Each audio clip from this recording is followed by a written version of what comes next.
Dalam pertemuan kali ini, kita akan belajar bersama dengan materi pokok unsur intrinsik karya sastra. Selengkapnya, simak tayangan berikut ini. Unsur intrinsik karya sastra. Terdapat 7 unsur intrinsik karya sastra, diantaranya tema, alur, tokoh, penokohan, latar atau setting, sudut pandang, dan amanat. Unsur pertama, tema. Tema adalah pandangan hidup tertentu atau perasaan mengenai kehidupan yang membentuk gagasan utama dari suatu karya sastra. Dengan kata lain, tema adalah ide sebuah cerita atau sesuatu yang dibeberkan melalui tindakan-tindakan tokoh cerita itu, terutama tokoh utama. Unsur kedua, alur.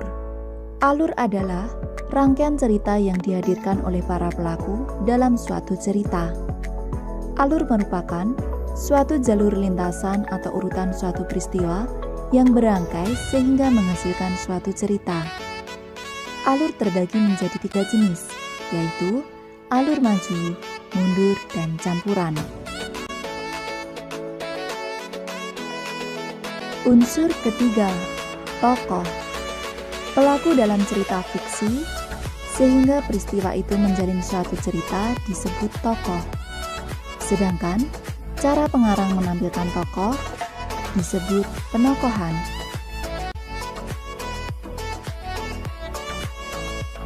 Tokoh dalam cerita fiksi dapat dibedakan beberapa jenis penamaan berdasarkan dari sudut nama penamaan itu dilakukan. Tokoh utama atau tokoh protagonis adalah tokoh yang diutamakan penceritaannya dalam novel yang bersangkutan. Ia merupakan tokoh yang paling banyak diceritakan, baik sebagai pelaku kejadian maupun yang dikenai kejadian. Sedangkan tokoh kedua atau tokoh antagonis adalah tokoh atau pelaku yang menyambungi atau membayang-bayangi bahkan menjadi musuh tokoh utama. Tokoh penyebab terjadi konflik disebut tokoh antagonis. Unsur keempat, penokohan. Penokohan atau karakter adalah pengembangan watak yang meliputi pandangan, perilaku, keyakinan, dan kebiasaan yang dimiliki para tokoh yang mempunyai tempat tersendiri dalam suatu karya sastra. Hayati dan Winarno mengungkapkan bahwa dalam penggambaran, seorang pengarang dapat melakukannya dengan 2 cara, yaitu secara eksposisi dan secara dramatik. Cara eksposisi yaitu penggambaran tokoh dikatakan memiliki sifat-sifat yang sama jika sifat-sifat yang sama itu memiliki sifat lahiriah maupun batiniah. Misalnya, pengarang menggambarkan kondisi badannya, umumnya kesukaannya, kesopanannya, dan sebaliknya. Sebaliknya, cara dramatik yaitu pengarang secara tidak langsung menjelaskan sifat-sifat atau watak tokoh, tetapi hanya memberikan gambaran berupa tindakan atau gerak-gerik seorang tokoh.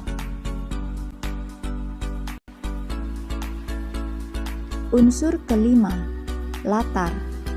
Latar adalah segala sesuatu mengenai waktu, ruang, dan suasana terjadinya peristiwa, serta memiliki fungsi fisikal dan fungsi psikologis yang dilukiskan dalam suatu karya sastra. Sebuah karya sastra yang berlatar lengkap memiliki aspek-aspek tersebut, sehingga jelas kepada pembaca tentang kapan, di mana, dan bagaimana peristiwa itu diceritakan terjadi.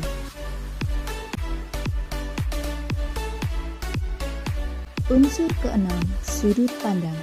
Sudut pandang adalah cara pengarang menampilkan pelaku dalam cerita, termasuk diri pengarang itu sendiri.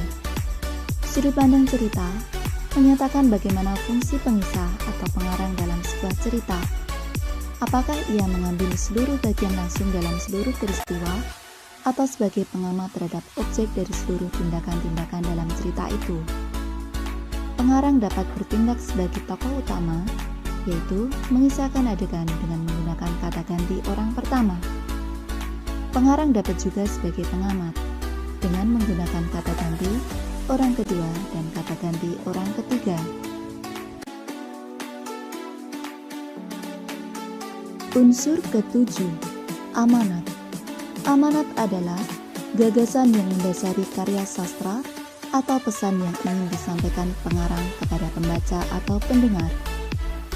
Amanat berisi suatu ajaran moral atau pesan yang ingin disampaikan pengarang yang diangkat dari sebuah karya sastra.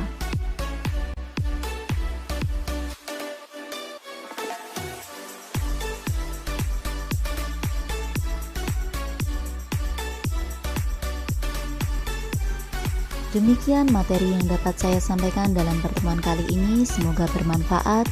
Terima kasih atas perhatiannya, mohon maaf atas segala kekurangan. Sampai jumpa di tayangan berikutnya. Wassalamualaikum warahmatullahi wabarakatuh.